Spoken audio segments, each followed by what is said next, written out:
예수님의 지상 사역을 우리가 좀 보면은 여러 가지 그 치유 사역과 또 사람들을 만나고 또 복음을 전하시고 메시지를 많이 하신 것으로 우리가 이렇게 알고 있죠. 하지만 사실 복음서를 찬찬히 공부를 하다 보면 예수님의 사역 중에서 가장 중요하게 생각하신 부분은 기도였습니다.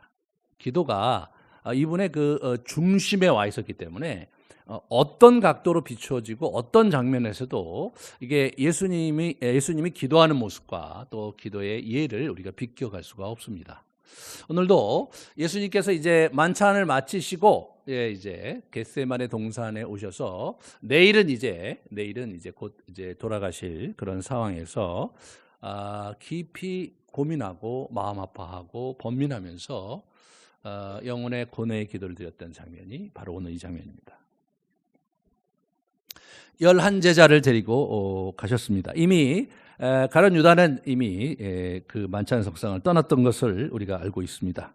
겟세마네 동산에 갔습니다.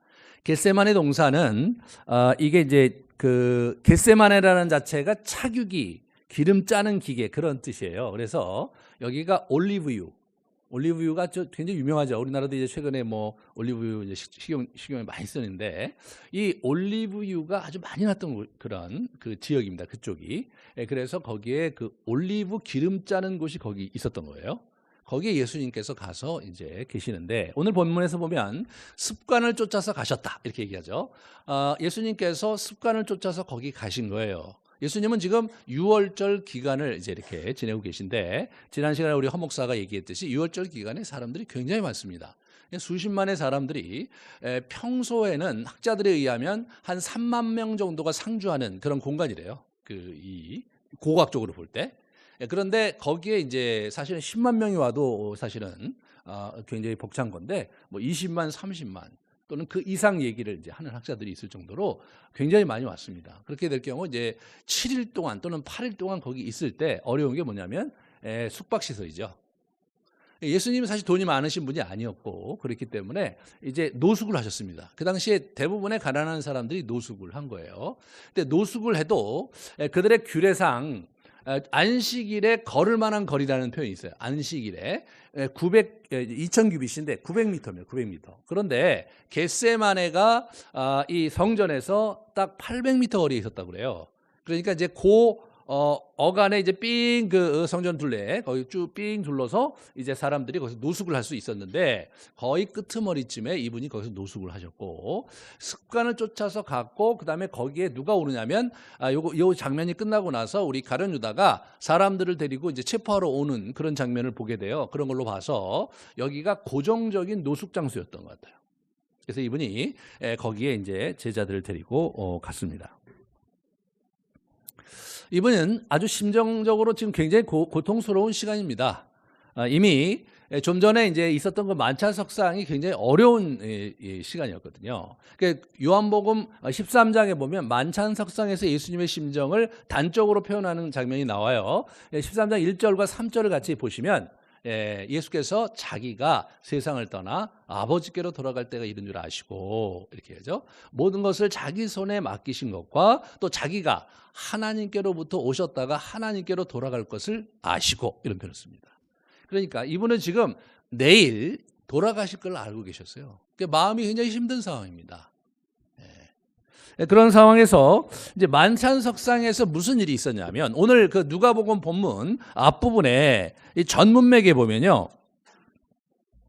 24절에 보면 또 그들 사이에 누가 크냐가 이제 다툼이 일어납니다. 앞에 붙은 저 부사가 재밌어요. 또 이 친구들이 늘 그 누가 크냐라는 부분을 이제 서로 실갱이를 많이 했어요. 이분들이 왜 누가 크냐는 실갱이를 했느냐?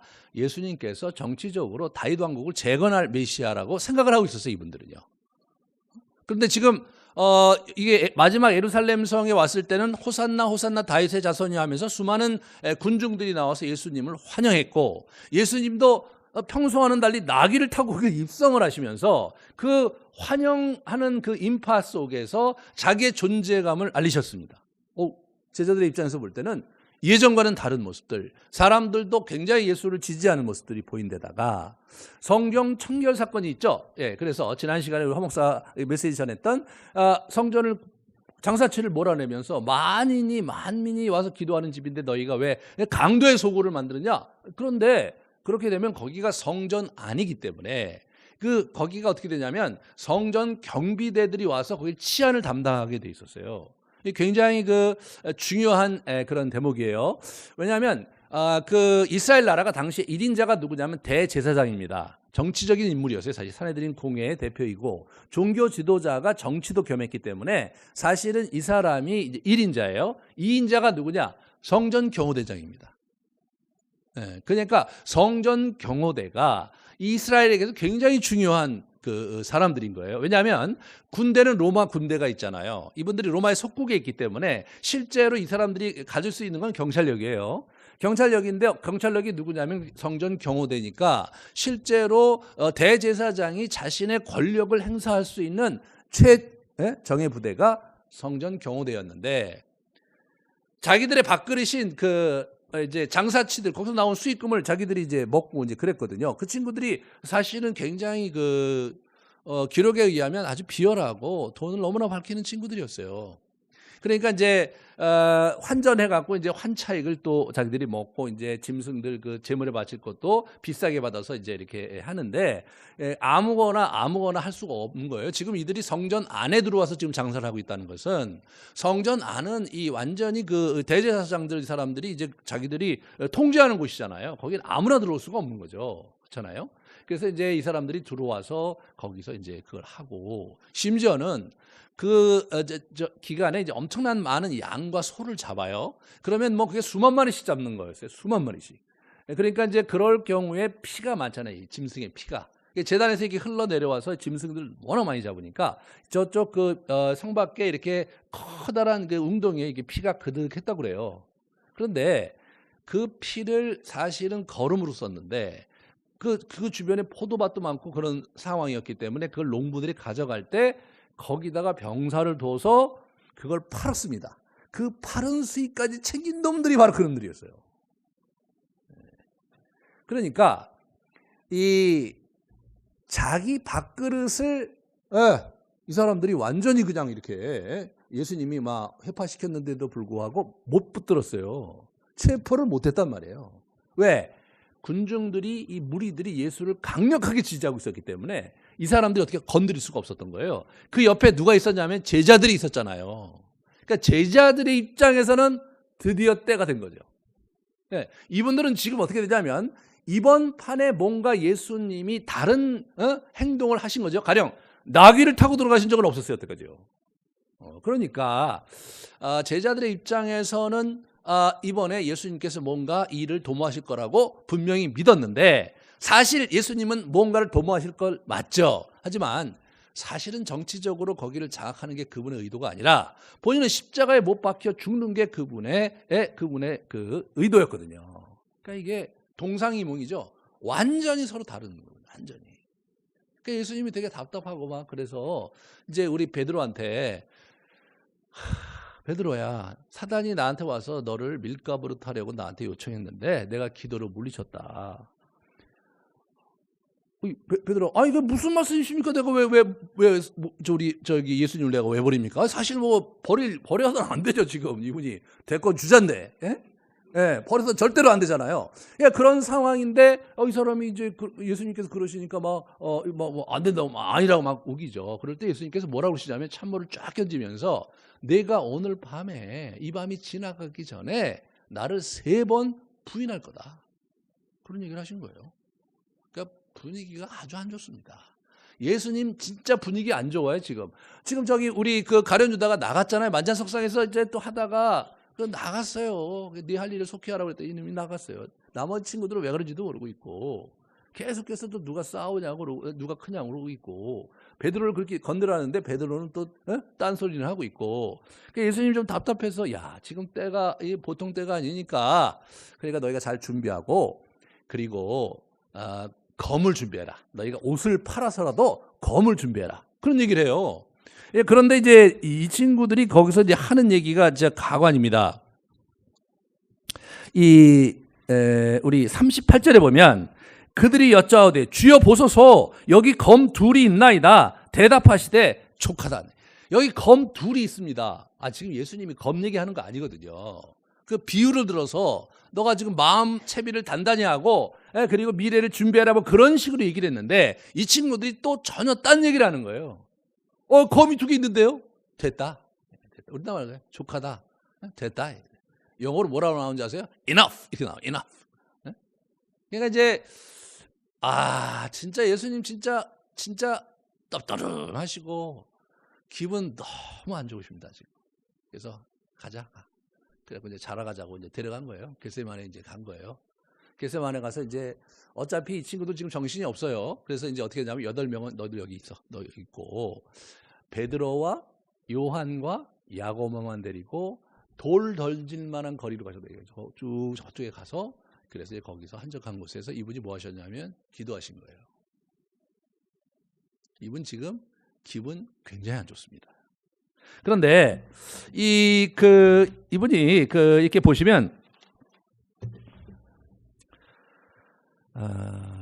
마가복음 14장 33절에 보면 베드로와 야고보와 요한을 데리고 가면서 비로소 자신의 슬픔을 표현하기 시작하셨어요. 비로소. 예? 그래서 이제 마태복음 20절에 보면 비로소 그때 고민하고 슬퍼하사 내 마음이 심히 고민하여 죽게 되었으니 이렇게 말씀하세요. 야, 나 굉장히 힘들다. 내 마음이 이제 너무 힘들어서 내가 죽게 됐다. 너희들 내 옆에서 나 기도하는 것 좀 격려해주고 너희 지켜보고 함께 있어달라고 이렇게 얘기하시는 거예요. 여러분 그 전까지는요 마음을 풀어놓지 못하셨던 것 같아요. 이분이 너무 긴장을 하고 또 그랬는데 이제 쉬는데 이제 잘 모르는 친구들 8명은 저쪽에 놔두고 그래도 예수님께서 친하게 지냈던 친구 3명만 데리고 가서 얘기하시거든요. 예수님께서 12제자를 다 동일하게 사랑하시지 않았었고요. 특별히 3제자를 아주 밀도 있게 같이 하셨어요. 그래서 이제 소녀를 이제 이렇게 죽은 자에서 살릴 때 달리게 하고 살릴 때도 거기 같이 들어갔던 사람이 이 3사람이고 그리고 이제 변화산에 올라가서 형체가 변해서 자기의 신성을 보여주신 것도 이 3사람밖에는 안 보여줬고 다른 사람 안 보여줬어요. 예수님으로서는 우리 이 3사람 베드로와 요한과 야고보가 특별한 애착과 애정을 가지시고 특별한 관계를 설정하시고 나름대로는 그렇게 해오신 거예요. 그러니까 이제 아주 가까운 분이니까 친구들이니까 속내를 얘기한 거죠. 야, 나 진짜 죽을 것 같다. 죽을 것 같다.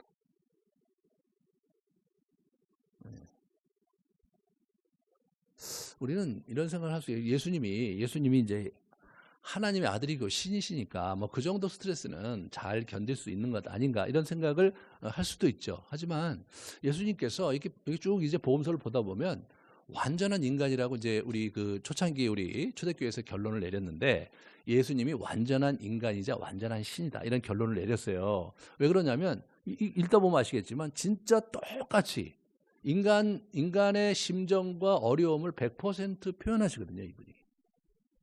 그러니까 죽게 됐다는 거예요. 그러니까 이제 초창기에는 예수님에 대해서 이제 고민하는 이 논리적으로 이성적으로 고민하는 그런 학자들이 인간 같은 신이냐, 신 같은 인간이냐, 신이면서 인간인 게 말이 되냐, 이제 그런 것 때문에 또 이제 한참 200여 년을 싸웠어요, 그것 때문에. 우리 어떤 때는 이렇게 되고 어떤 때는 이렇게. 여러분 생각해 보세요. 인간 같은 신이냐 말이 돼요. 인간처럼 오셨지만 신이다. 신 같은 인간이냐 그것도 말이 돼요. 신 같은 모습을 띠셨지만 이분은 인간이셨다. 이게 말이 되는데 근데 실제로 완전한 신이면서 완전한 인간이냐 이런 얘기를 하면 이게 논리적으로 설득이 안 되고 납득이 안 되잖아요. 그러니까 싸우죠. 근데 여러분 논리적으로 명료하게 삼위일체도 그렇고 신인 기독론도 그렇고 논리적으로 명료하게 설명되면 그게 다 이단인 거예요. 왜냐하면 이 좁은 머리에다가 이 온 우주를 지으신 하나님의 그리고 예수님의 존재를 여기다 이게 끼겨 놓는다는 게 이게 불가능하거든요. 그러니까 논리적이 아니니까 몇백년 싸우죠. 그렇지 않습니까? 논리적인데 왜 몇백년을 싸워요? 논리적인데. 명료한 건데. 명료하지가 않아요. 인간의 언어로 표현하는 데 한계가 있는 거예요. 하지만 이 세상에 그런 존재를 만나본 적도 없지만 그러나 예수님은 그렇게밖에 설명할 수 없고 그 이상으로 인간의 언어로 표현할 수가 없다. 왜? 이 삼라만상에 있는 존재가 아니기 때문에, 성경의 주장에 의하면 이 모든 것을 만든 당사자이기 때문에 피조물과 똑같을 수는 없는 거죠. 여러분, 요새 뭐 AI라는 컴퓨터가 발달해 AI가 나와갖고요. 요새 뭐 저 컴퓨터 기사를 쓰는데 아주 굉장히 잘 쓴다고, 뭐 그래서 굉장히 많은 기자들이 이제 일자리 잃게 된다 뭐 이런 얘기가 있는데, 그렇다 손 치더라도 그 AI 기자가 그 로봇가 우리를 다 설명할 수는 없고 우리를 완전히 대체할 수는 없는 거죠. 피조물은 창조자를 근접할 수가 없는 거예요. 근접할 수가 없는 거예요. 그런 부분에서 우리는 사실은 피조물로서 하나님 또는 예수 그리스도에 근접할 수가 없는 거예요. 우리가 머리로서는 이해가 안 되는 거예요. 만날 수는 있고 교제할 수는 있지만 그분이 다 이해가 안 되는 거예요. 그냥 그 존재를 받아들이고 사랑으로 섬기고 경외하는 거, 그게 기독교의 신비거든요. 그러므로 이분이 그걸 다 느끼신 거예요. 여러분이 만약 그 장면에 예수님이셨다면 어떤 감정을 느꼈을까 고민해 보면 똑같은 거죠. 내일 이분이요 십자가에 못 박혀 돌아가시는 거예요. 그것 굉장히 극형이거든요. 로마 시대 가장 극형인 거예요. 저희 나라는 어떻게 됩니까? 저희 나라는 망나니가 와서 이제 목을 치든가, 이제 목을 매달든가, 뭐 이런 형태, 또는 뭐 총살한다든가 이런 형태로 하는데, 이제 가장 그 어려운 게 그 능지처참이죠. 그래가 그냥 사람을 해놓고 사지를 그냥 이렇게 말들이 찢어 죽이는 그런 일들이 형이 좀 있었죠. 근데 이제 사실 그것도 어떻게 보면 순식간이면 끝나요. 굉장히 고통스럽겠지만, 그렇지만 이 십자가는 올라서 아주 오랜 시간 동안 버텨야 되는데, 심지어는 3주, 4주까지 버틴 사람들 얘기가 로마 시대의 역사에 기록이 돼 있어요. 이게 얼마나 이게 힘든 겁니까? 지난번에 말씀드렸지만 완전히 옷이 발가벗긴 상황에서 이게 피가 빠져서 죽는 게 아니라, 이게 횡격막이, 이게 다리가 풀리면 횡격막이 이게 올라와 갖고 질식사하는 거거든요. 그러니까 여기서 꼼짝 못한 상황에서 이걸 버텨내면서 죽어가는 거예요. 자기가 죽는 그 순간까지 고통을 참아내야 되는 거거든요. 무서운 겁니다, 이거. 어떤 인간이 그걸 있는 그대로 받아들이겠어요? 예수님이니까 예수님도 받아들이기가 어려웠던 거예요. 이게 진짜 스트레스 받는 일인 거예요, 이분이요.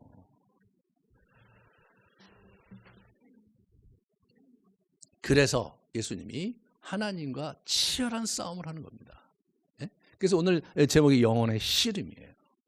그래서 이제 지금 보면은 이게 마가복음도 이게 있고 14장에, 그 다음에 마태복음도 26장에 가면 이게 동일한 얘기가 있는데, 조금 내용이 약간씩 이렇게 더 오늘 본문이 가장 축약돼 있고, 마가복음과 마태복음은 이게 3번이나 기도한 것으로 이렇게 나와요. 오늘 한 번 기도한 걸로 나오는데, 오늘 누가가 그렇게 기록한 이유가 있어요. 한번 보세요. 구조가 그래, 구조 때문에 그래서 제가 이 본문을 택했는데, 보세요.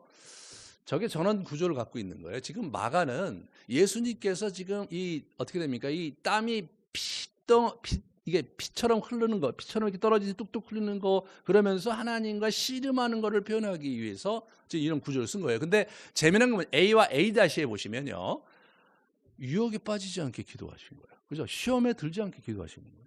이게 누구를? 제자들을. 그러니까 우리는 1차적으로 이 본문 자체가 예수님이 씨름하는, 영혼의 씨름을 하는, 하나님과 딜을 하는 그런 고통스러운 장면의 본이기도 하지만, 2차적으로 예수님이 이 장면 속에서 제자들을, 사도들에게 기도를 가르치는 거. 너희가 앞으로 이 악마와 사단과 이 씨름하면서 시험에 들지 않게 너희가 분투해야 되는 것을 가르쳐 주시려고 이 본문이 이제 이렇게 이 장면이 의도된 것이다 라고 누가가 해석을 한 거죠. 누가 그렇게 해석을 한 거예요. 그런 부분에서 이제 여러분들이 이제 이게 지금 이게 예수님께서 단순히 자신의 고뇌하는 그러한 기도의 모습을 우리에게 보여주는 것을 넘어서서 이미 첫 번째 그 일이 있었을 때 제자들에게 뭔가를 가르치시려고 이것을 연출하셨구나. 그런 관점에서 오늘 이 본문을 저희와 여러분이 잘 묵상할 수 있기를 바랍니다. 먼저 예수님께서 하나님을 호칭하는 표현이 내 아버지여라고 하는 호칭하는 이 표현 자체가 실제로 이게 아빠라는 표현을 쓰는 거예요. 그래서 실제로 그 우리 마가복음 11장 36절에는 그게 그대로 써요. 아빠, 아빠. 아빠 아버지요, 아버지께는 모든 것이 가능하오니. 요새 번역한 것은 아빠라고 돼 있죠. 개혁판에는 어때? 개혁판에는 아바 이렇게 아바, 네, 아빠 이렇게 된 거거든요. 여러분 아빠, 아버지를 파파 또는 뭐 여러 가지 이제 그 표현을 이제 애칭을 쓰는데, 그러나 실제로 아버지를 아빠라고 애칭을 쓰는 민족은 전 세계에 이제 4개 정도밖에 안 돼. 우리나라를 포함해서 그죠? 이스라엘, 요르단, 거기 레바논 이 정도. 레바논. 하나 뭐 더 있었던 것 같아요. 그리고 나서 뚝 떨어져서 우리나라가 왜 그걸 아빠라고 그러는지 모르겠어요. 저희 나라 사람들이 그래서 기독교인이 많은 것은 다 이유가 있는 것 같아요. 이게 뭔가 그 DNA 자체가 하나님을 아빠라고 부를 줄 아는 그런 DNA를 우리가 갖고 있는 것 같죠.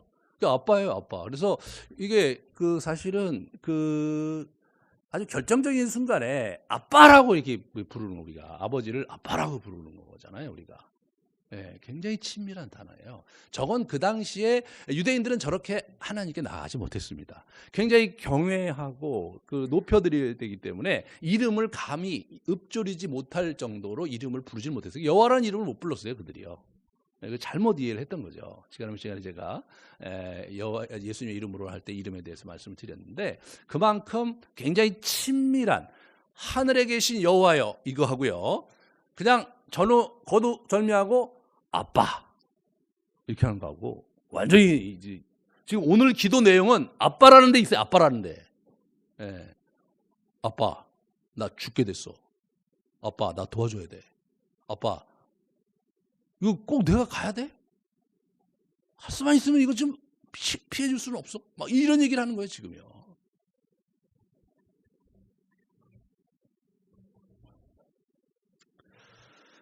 예수님이 이제 이 씨름판을 보면 마음의 원함과 어려운 심정을 가감없이 토론하는, 가감없이 하나님의 뜻에 그러나 궁극적으로 자기를 또 맡기긴, 그런 기도가 왔다 갔다 합니다.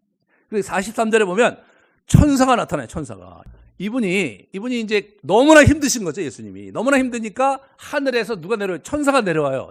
하늘에서 천사가 내려와서 그 어려움을 도왔던 장면이 한 번 더 나오죠.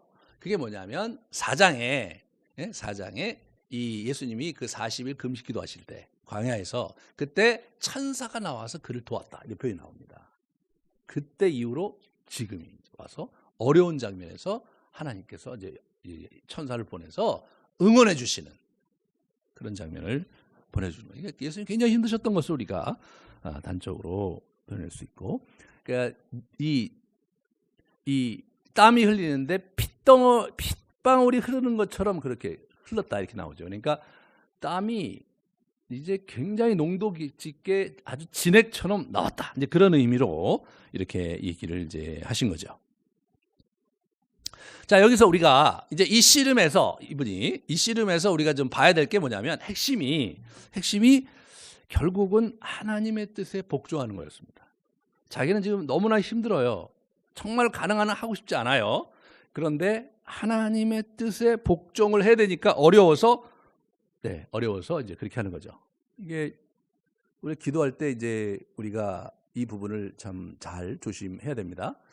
우리가 기도할 때 이게 두 가지 기둥이 있는 거예요. 하나는 뭐냐면 하나님과의 관계에서 경외로 하나님께 나아가야 되는, 하나님을 두려움으로 복종하면서 나아가야 되는 축이 하나 있고, 하나는 뭐예요? 사랑의 축이 하나 있는 거예요. 사랑의. 하나님을 사랑해 아버지로서 섬기고 그분과 연합하고 그분의 교제 가운데 깊게 들어가는 역동이 하나 있다면, 이쪽에 하나님을 경외하고 그분의 뜻에 순복하는 역동, 이 두 가지가 같이 가야 돼요. 근데 이쪽만 있으면 그게 이제 문제가 되는 거죠. 이쪽만 있으면 사람이 너무 자기 중심으로 가기 쉽고요. 이쪽만 있으면 어떻게 되냐면 너무 또 하나님을 두려운 하나님으로 인식되기 때문에 융통성이 없고 뭐 이런 불편한 문제가 생기는데, 이 두 가지가 이렇게 쭉 같이 가는 거예요. 그런데 우리가 사실은 이제 기독교의 도라는 것은 궁극적으로 기도의 궁극적인 도는 뭐냐면 그분의 권위를 인정하고 그분의 뜻에 복종하는 것 가는 거죠. 나 자아가 죽고 그분이 사는 쪽으로 가는 게 기독교의 도입니다. 그러니까 우리가 이제 이 부분을 이제 조심하셔야 되는 거죠. 예수님께서도 자기는 가능하면 안 하고 싶은 거예요. 안 하고 싶은 거예요. 그런 상황을 솔직하게 하나님께 아뢰면서도 그러나 내 뜻이 아니라 당신 뜻이 이루어져야 된다. 그거는 나도 알고 있다. 하지만 나는 너무너무 힘들다. 그 말씀을 하시는 거죠. 그래서 그거를 여러분 이 3차전을 해요. 3차전을. 1차전에서 이 씨름이 끝나는 게 아니라 마태복음에 아주 잘 표현이 되어 있습니다. 만일 할만하시거든 이 잔을 내게서 지나가게 하옵소서. 할만하시거든 지나가게 하소서. 그다음에 이제 두 번째 얘기가 어떻게 나아가 내 아버지 만일 내가 마시지 않고는 이 잔이 내게서 지나갈 수 없거든 아버지의 원대로 되기를 원하나이다. 두 번째 기도는 이제 그렇게 이제 하고 있는 거죠. 네, 그렇습니다. 그래서 내 뜻대로 하지 말고 당신 뜻대로 해달라는 그런 얘기를 이제 이분이 하시는 거예요. 네, 당신의 뜻이 이루어지기를 원한다. 이게 어디서 나오는 표현입니까? 이 주기도문에서 나오는 표현이에요. 여러분 이 기도가 주기도문하고 무척 많이 연결되어 있습니다. 왜냐하면 시험에 빠지지 않게 기도하라 나오잖아요. 네. 그 다음에 뭐가 있습니까? 아버지가 나오잖아요. 하늘에 계신 우리 아버지요. 아버지가 나오잖아요. 예, 아버지여가 나오고 당신의 뜻이 이루어지이다. 그리고 시험에 빠지지 않게 기도하라. 이게 이제 예수님 자신도 이 주기도문에 준해서 기도하고 계신 모습을 우리가 여기서 엿볼 수가 있는 거죠.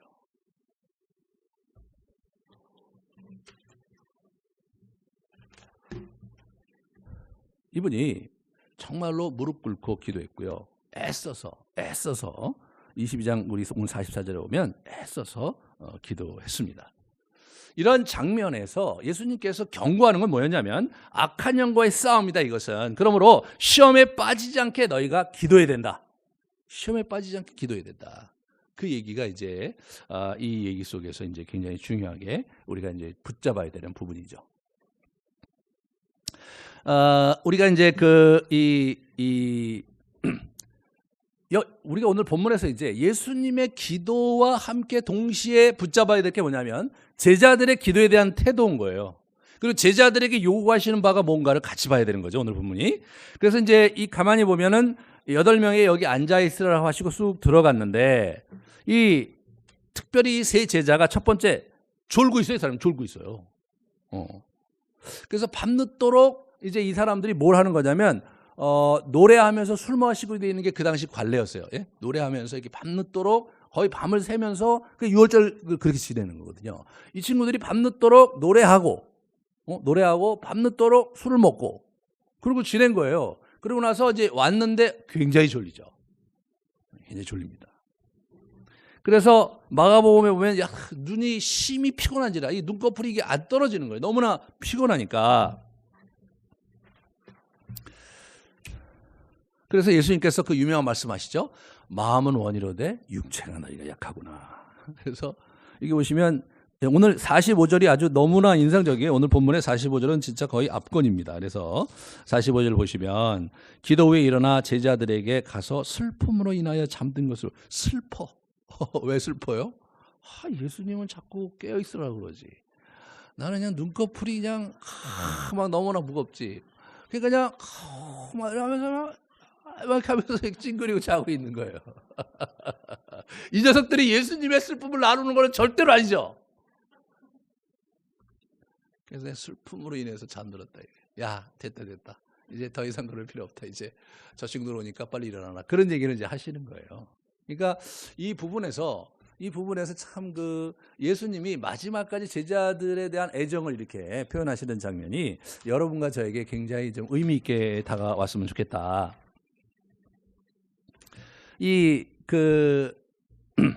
제자들은 이제 무슨 문제가 있냐면 예수님의 심정에 관심이 없어요. 예? 예수님의 심정에 관심이 없고 자기 자신의 필요와 자기 관심사에 쏠려서 삽니다. 이게 이제 우리가 이제 예수님을 알아가는 과정에서 이게 이제 굉장히 상당히 아주 중요한 포인트예요. 그래서 이제 이들이 어떻게 되면 영적 경각심과 분별력이 없죠. 그렇습니다. 자기 관심사에 빠져 있으면 영적으로 분별이 안 돼요. 이제 본문에 보시면요, 이게 마가복음 14장 37절 거기 한번 같이 볼까요? 37, 38절 같이 볼래요? 이렇게 보면 베드로에게 말씀하시되 시몬아 자느냐? 네가 1시간도 깨어 있을 수 없더냐? 이런 얘기 표현을 하세요. 시몬아 너도 자냐? 이런 거예요. 거기 옆에 누가 있었냐면 이제 야고보와 요한이 있었잖아요. 야고보와 요한은 말뚝말뚝 눈 뜨고 있는데 이 녀석만 잔 게 아니라 다 자고 있어요. 지금 세 놈이 다 자고 있는데, 그런데 특별히 예수님께서 지적하는 게 베드로야 너도 자냐 이거예요. 너도. 왜냐하면 이 장면 그 앞부분에서 이제 베드로 너 저기 우리 악한 영이 너를 가져가려고 했는데 내가 참 기도하면서 너를 붙잡았다. 네가 오늘 밤에 나를 3번 부인할 거다. 그런 얘기를 했잖아요. 본인이 나는 절대로 예수님을 부인하지 않을 거다. 분명히 얘기했거든요. 그러면 예수님께서 기대하셨던 거는 얘기를 저렇게 하는 걸로 봐서 얘가 기세가 있구나. 뭔가 저 친구가 이제 내 안에 있는 것이 낌새가 굉장히 어렵다는 걸 알고 그래도 남들과는 다르겠지라고 기대하셨던 것 같아요. 근데 그 기대를 와장창 무너뜨린 거죠. 시몬아 자느냐? 네가 1시라도 깨어있을 수 없더냐? 그렇게 얘기를 이제 하는 거죠.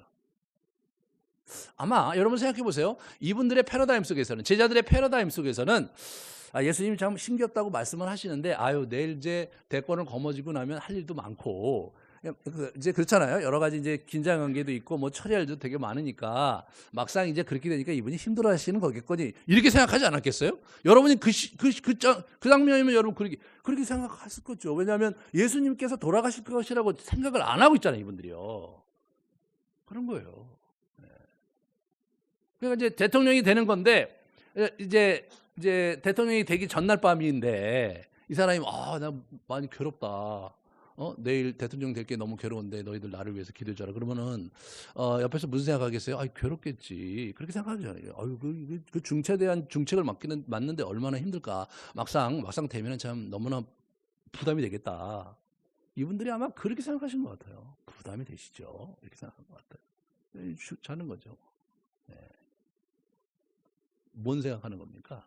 자기 생각하는 거잖아요. 자기의 패러다임과 자기가 만든 예수를 자기가 모시고 있고 자기가 만든 예수님이 이렇게 할 거라고 생각하는 거죠. 그러니까 이게 핀트가 안 맞는 거예요. 우리가 이분들 이제 참 재밌는 게 뭐냐면요. 이분들이 복음서에서는 예수님의 제자들이 기도를 잘 안 해요. 금식 기도도 안 했죠. 맨날 놀죠. 그러니까 이제 다른 이제 바리새파 이제 있는 제자들과 또 이제 심지어는 세례 요한의 제자들이 와서 왜 당신의 제자들은 금식을 안 하냐? 실제로 그 당시에 경건한 선생을 섬기는 학생들은 일주일에 2번 금식했거든요.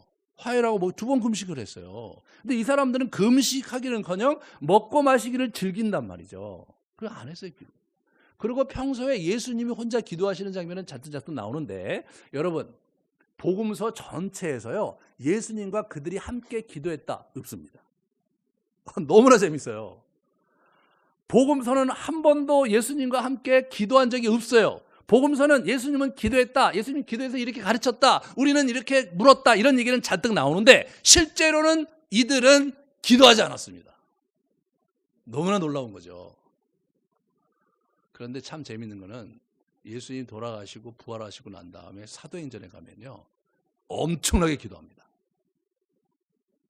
이 간극을 우리가 어떻게 이해해야 될까? 엄청나게 기도하는 거예요, 이분들이요.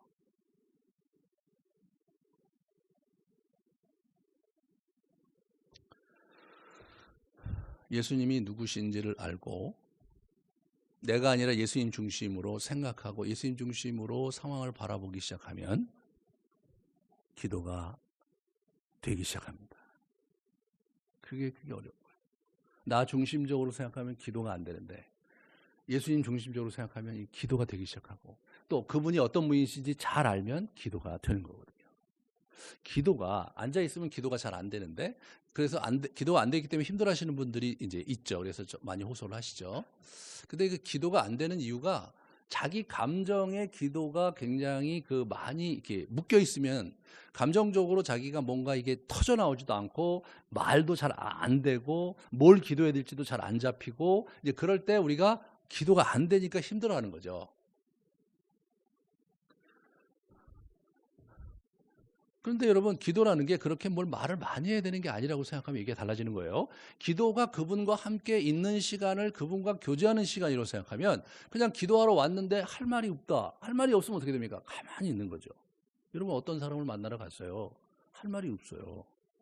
근데 나 그 사람 나 굉장히 기대도 하고 좋아해요. 근데 할 말이 없어. 그럼 뭐 하는 겁니까? 가만히 있을 수밖에 없잖아요. 가만히 있는 겁니다. 옛날부터 우리 그 기독교의 그 전통에 침묵이 있는 게 달려 있는 게 아니에요. 말로 다 이야기할 수 없는 수많은 일들이 우리 가운데 있잖아요. 말로 표현하자니 표현이 안 되는 수많은 감정들이 우리 가운데 있고, 삶의 여러 가지 국면들이 우리 가운데 있잖아요. 중요한 것은 그분 앞에 앉아 있고 그분의 말씀 속에 내가 거하려고 멈추어 서는 거, 이게 기도의 기본이거든요. 기도가 안 되는 이유는 뭐냐면, 기도가 안 된다는 전제는 뭐냐면, 이 통성 기도할 때 기도할 때 엄청난 얘기를 많이 하는데 술술술 나와. 술술술 기도가 문장이 술술술 나오고 할 얘기도 술술술 나오고, 이게 안 된다는 것 뿐이죠. 근데 여러분, 할 얘기가 술술술 나온다고 기도가 또 되는 겁니까? 이런 질문을 해볼 필요가 있어요. 어떤 사람이 나한테 와갖고 지가 하고 싶은 얘기를 술술술 많이 해요. 유창하게 합니다. 그러면 나하고 잘 좋은 시간을 보내는 거냐? 전혀 다르죠. 나하고 뭔가 교감하면서 얘기하는 게 아니라 그냥 자기 얘기만 많이 이렇게 하고 나면 어떤 일이 벌어집니까? 사실은 굉장히 불편하죠. 응? 불편하잖아요. 여러분, 자기가 좋아하지도 않는 사람이 얘기 많이 하는 거 굉장히 힘든 거죠. 굉장히 힘든 거예요. 인생에 그거보다 힘든 게 없습니다. 하나님이요, 여러분이 별로 하나님 좋아하지도 않으면서 와갖고 막 소리 지르고 그러는 거 좋아하실까? 이렇게 생각해 보셔야 돼요. 그 양반이 성깔이 있으신 분입니다. 그러니까 이게 그냥 기도를 하시면 되는 거예요. 안 되면 그냥 거기 이렇게 앉아 계시면 되는 거예요. 그 얘기할 일 있으면 하고, 안 되면 Here I am. 기도의 핵심입니다. Here I am. 나 여기 있습니다, 주님. 나 어디 안 가고 주님 앞에 있습니다. 내 마음이 힘들고 뭐라고 얘기해야 될지 모르는데 좌우지간 여기 앉아 있습니다. 근데 우리는 뭔가를 해야 될 것 같아. 뭔가를 얘기해야 될 것 같아요. 근데 우리 또 6장에 마태복음 6장에 보면, 제발 좀 중언부언하지 마라. 말을 많이 해야 듣는 거라고 생각하지 마라. 그 이방인들이 하는 거다. 그런 걸 제가 여기서 얘기하고 성경 얘기하는데, 근데 또 그 장면에 또 그런 생각이 안 나. 참 거의 제가 볼 때 뭐라고 얘기해야 될지 모르겠어요, 정말. 예?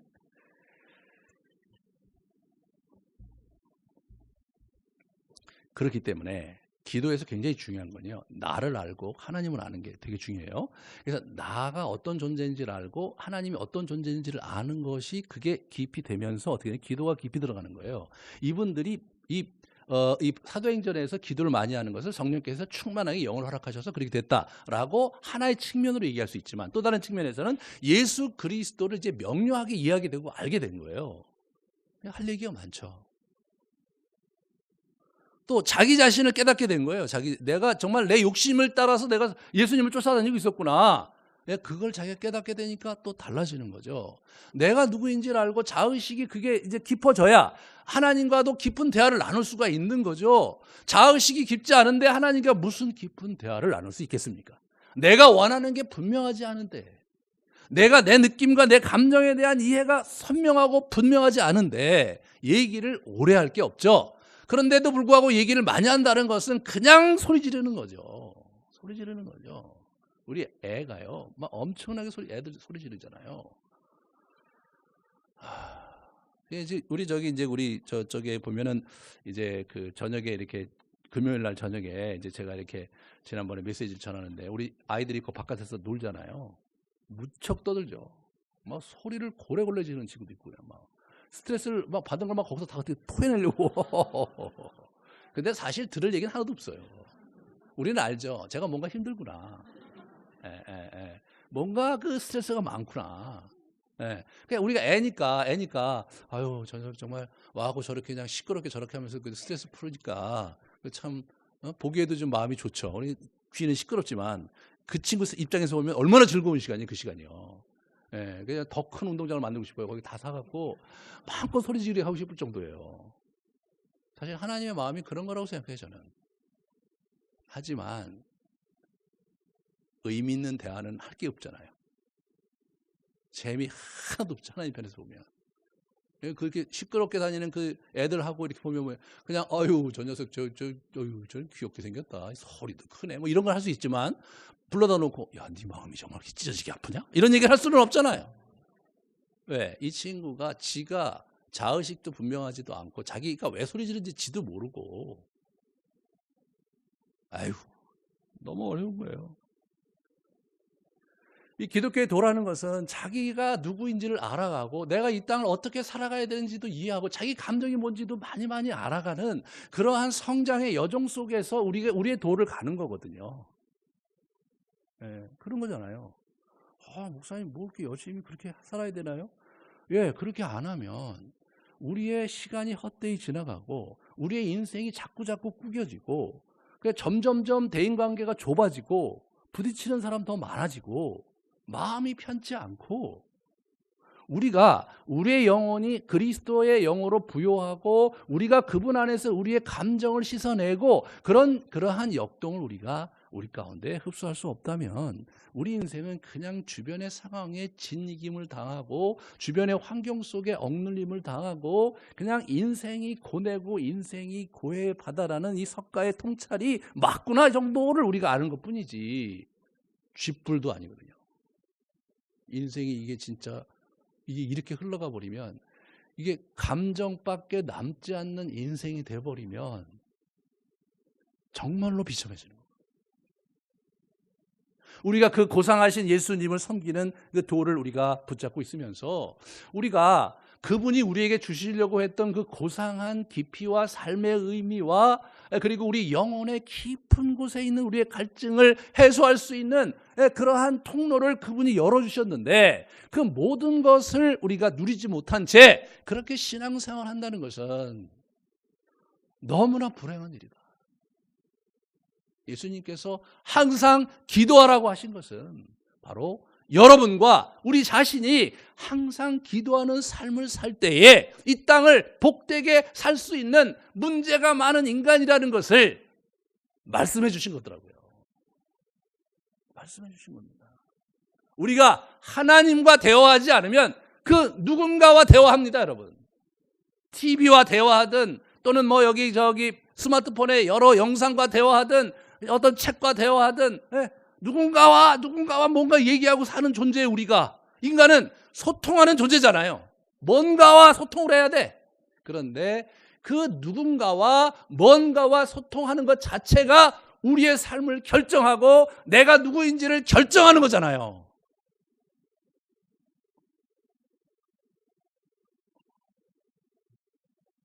성경은 분명하게 우리가 얘기하는 거죠. 하나님과 대화를 제대로 해야 우리 인생에 복이 있다. 예수님 자신도 그분이 하나님의 아들로서 이 땅에 살면서도 하나님과 제대로 대화해야 죽겠는 심정을 극복할 수가 있었던데 하물며 여러분이 예수 그리스도와 하나님과 대화하는 삶을 놓친다면 어떻게 행복하게 살 수 있으며 어떻게 여러분이 정말로 원하는 그 평강을 누릴 수 있겠습니까? 그리고 우리가 영혼의 씨름의 기도를 해야 돼요. 내가 원하는 바만 잔뜩 소리치는 게 아니라 하나님의 뜻은 무엇이냐? 내 뜻은 이런데 하나님의 뜻은 무엇이냐? 그걸 자꾸 묻고 씨름하고 그러면서 어떤 때는 내 뜻이 아니라 하나님 뜻대로 가고 어떤 때는 내 뜻대로 오고 이게 옥신각신하면서 어떤 일이 벌어집니까? 하나님이 이런 분이시고 나는 이런 놈이구나. 그런 새로운 경지로 자꾸 우리의 내면의 의식 수준과 영혼의 수준이 자꾸 올라가야 돼요, 여러분. 이게 지금 바닥에서 그냥 거의 하향 평준화에 살아요. 가고 있어요, 인들이. 뭐 하향 평준화에서 막. 정말 아주 그냥 너무나 정말 이렇게 보면은 제가 인터넷 들어가서 저도 이제 이 업계에 있으니까 이렇게 다른 목사님들 메시지를 제가 듣습니다. 듣다가 이게 참 하향 평준화돼 있구나. 저분들의 메시지 왜 저렇게 하는지 저는 알거든요. 저렇게 하면 어떤 사람을 위해서 좀 얘기를 다 알겠어요. 근데 거의 유사하게 흘러가요. 거의 유사하게. 그냥 이 세상이 너무나 힘드니까 격려와 하나님이 여러분과 함께 하시니까 여러분 하나님 믿고 열심히 사십시오. 이런 얘기들이 대부분이에요. 그러면서 그 얘기를 듣고 다들 이렇게 너무나 좋아해. 막 아멘하고 찬양도 막 하고. 근데 여러분 인생을 살아가면서 진짜 진지하게 솔직하고 정직하게 직면한다면 그러한 사탕발림 같은 말로 이 세상을 살 수가 없잖아요. 그게 무슨 공명이 있습니까? 그래서 교회 안 나가 가난한 성도가 너무나 많은 거예요. 그 틀에 박힌 얘기를 듣기 싫어서 교회 안 나가요. 네. 여러분 이게 100만이 넘는데 최근 어떤 저 기독교 방송에서 200만으로 추산하더라고요. 여러분 2005년인데 이게 10년마다 저기 기독교 인구를 통계를 냈는데 정부에서 1995년에서 2005년으로 넘어오는데 한 150만이가 줄었어요. 15만이가 줄었어요. 그래서 그때 막 한국 교계가 막 너무너무 막 충격을 받아갖고 여러 가지 리포트를 많이 내고 막 어떻게 우리가 이걸 극복할 것이냐 막 고민을 많이 했어요. 근데 2015년 통계가 기가 막히게도 기독교가 150만이 늘었어요. 예? 늘었는데 여러분 불교는 줄고 카톨릭도 줄었는데 예? 기독교만 150만이 늘은 거예요. 그런데 제일 충격받는 게 누구냐면 교단 지도자들이에요. 자기들의 통계는 줄었거든요. 예? 각 주요 교단에서의 통계가 줄었어요. 그런데 어떻게 기독교 인구가 150만이 늘었냐? 저는 이단들이 거기 들어가 있을 거라고 생각이 되고요. 또 굉장히 많이 교회 안 나오는 가난한 성도가 거기 많이 있다고 생각합니다. 왜 그들이 예수 믿는데 교회 안 나옵니까? 맨날 똑같은 얘기만 하잖아.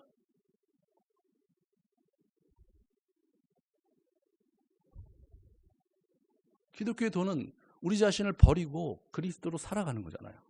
우리 자신을 어떻게 버립니까? 어떻게 버려요? 기도밖에는 없는 거예요. 이 기도의 도를 쌓아가면서 자기 자신을 직면하면서 이 영혼의 씨름을 하면서 그러면서 우리가 우리의 시간을 그분께 드릴 때 우리 자신이 극복이 되는 거죠. 첫 번째로 우리가 누군지 보이고 그 다음에 극복이 되는 거죠. 그러한 시간과 그러한 과정 없이 갑자기 하늘에서 하나님의 은혜가 그냥 하염없이 떨어질 거라고 얘기하는, 더러 그럴 수도 있어요. 하나님이 그러실 수도 있는데 우리 인생의 전체가 그렇게 가지는 않아요. 무시무시한 거예요. 여러분과 제가 가야 돼요. 예? 아니 예수님이 이렇게 기도했는데 여러분은 이 정도로 기도하지 않고 여러분의 인생이 제대로 굴러갈 거라고 생각한다는 것 자체가 이게 좀 이상하잖아요. 우리의 교주세요, 이분이. 이런 부분에서 저야 여러분이 진지하게 생각해야 된다. 그냥 교회 다니는 사람은 기도하는 거니까 또 목사님 뭐 기도하시고 우리 기도해야지 뭐 이런 거에 대해서 아무도 거기에 대해서 여러분들이 뭐 이렇게 부정하거나 거부할 사람은 아무도 없을 거예요. 그런데 그게 아니다. 기독교인의 핵심적인 기독교인의 삶의 중심부에 뭐가 있냐? 기도가 있다. 정말 예수님을 이렇게 나아가서 우리가 기도하는 삶을 우리 삶 속에 구해내지 않는다면 그리스도인인지에 대해서 다시 생각해야 된다. 무슨 예수님께서 항상 기도하라는 말을 야 항상 기도해, 기도 많이 하라는 말로 그 생각하시면 안 돼요. 예? 야 항상 기도해. 예수님께서 그냥 기도를 강조하시는 말이다 이렇게 생각하시면 안 돼요. 실제로 오늘 본문에도 보면 야 너희 악한 영에게 시험 들지 않도록 기도해라 말이에요. 기도해라 이렇게 얘기하거든요.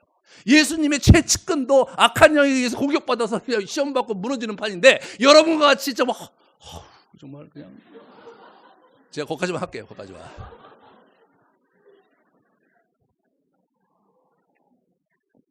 오늘 제가 약간 흥분한 것 같습니다. 여러분을 폄하할 생각은 추워도 없었습니다. 정말 간절한 호소는 시몬아 자냐? 여러분 주무십니까? 여러분 기도 안 하고 하루하루를 멀쩡하게 잘 살고 계시는 거, 그 멀쩡하게 사는 게 아니에요. 주무시고 계신 겁니다. 2019년부터는 우리가 이제 3월 10일 날 우리가 이제 넘어갑니다. 그죠? 우리 항상 기도하라 시리즈가 그때 끝나면서 넘어가요. 어디로 넘어가느냐? 항상 묵상하라 시리즈로 넘어갑니다. 그래서 기도와 말씀으로 참 여러분이 복된 길을 가시는 그런 인생이 되기를 축원합니다. 우리 같이 좀 기도합시다.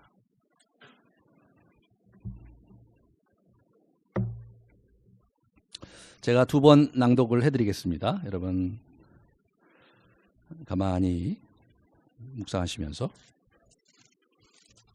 여러분 마음 가운데 와지는 감동을 붙잡으시기 바랍니다.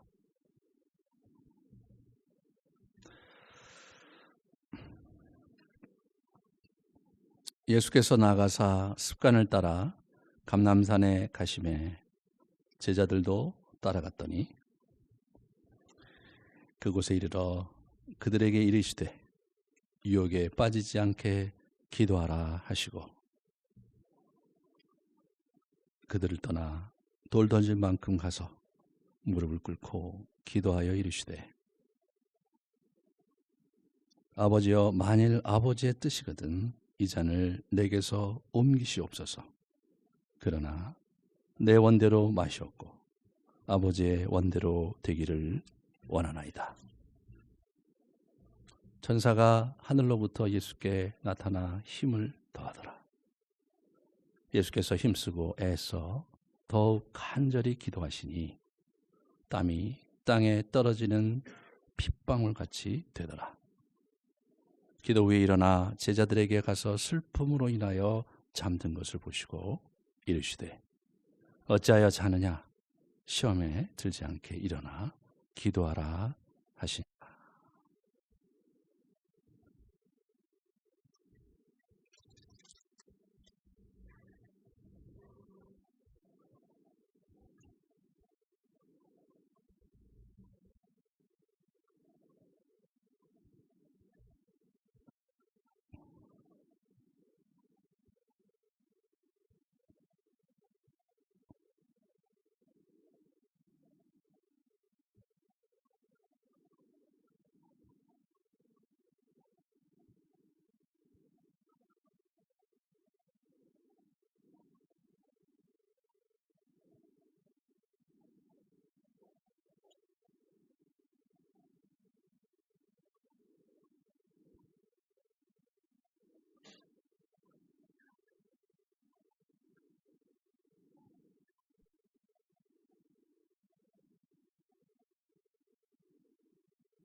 예수께서 나가사 습관을 따라 감람산에 가심에 제자들도 따라갔더니 그곳에 이르러 그들에게 이르시되 유혹에 빠지지 않게 기도하라 하시고 그들을 떠나 돌 던질 만큼 가서 무릎을 꿇고 기도하여 이르시되 아버지여 만일 아버지의 뜻이거든 이 잔을 내게서 옮기시옵소서. 그러나 내 원대로 마시옵고 아버지의 뜻대로 되기를 원하나이다 하시니 천사가 하늘로부터 예수께 나타나 힘을 더하더라.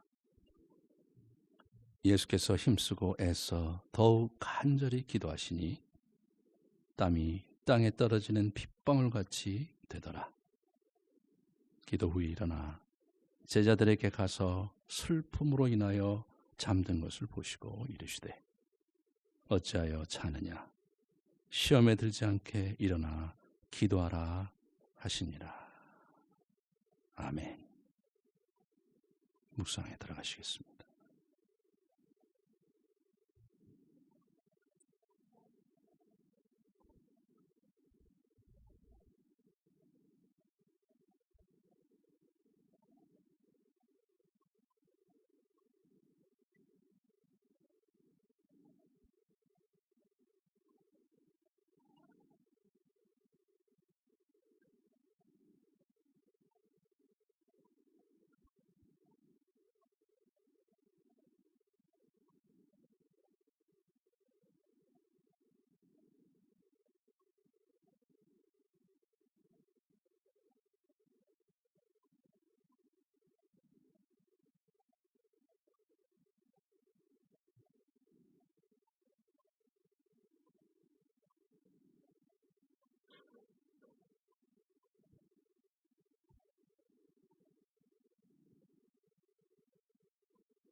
여러분 마음에 맺힌 감동을 가지고 기도에 들어가시겠습니다. 기도하시겠습니다. 예수님, 당신이 고뇌하면서 기도드렸던 그 모습이 우리의 뇌리에, 우리의 마음에 가득 담기기 원합니다. 우리의 삶 속에서 때로 어찌할 수 없을 때 주님께 나아가 기도할 수 있다는 것만으로도 힘과 용기와 위로가 되게 하시고, 주께서 우리에게 말씀하신가 대화를 원하시는 주님의 손길을 붙들 수 있도록 축복해 주시옵소서. 우리 용의 부부와 또 우리 안나의 가족을 하나님께서 기억하시고 그 처한 곳에서 주님의 은총과 주님의 능력과 주의 보호하심을 경험할 뿐 아니라 소기의 목적을 잘 감당할 수 있도록 하나님 축복해 주시옵소서. 이제는 이 땅에 오셔서 고뇌하시며 자기의 길을 가주신 예수 그리스도의 놀라우신 사랑과 우리 인생을 붙드시고 참으로 선하게 이끌어 가시며 궁극적으로 당신의 뜻 가운데 살기 원하시는 하나님의 놀라우신 권능과 늘 위로와 힘과 용기로 우리와 함께 해주시는 성령의 따스한 은총이 이 자리에 고개 숙인 형제자매들 머리 위에, 우리의 자녀들 위에 이제로부터 영원토록 함께 있을지어다. 아멘.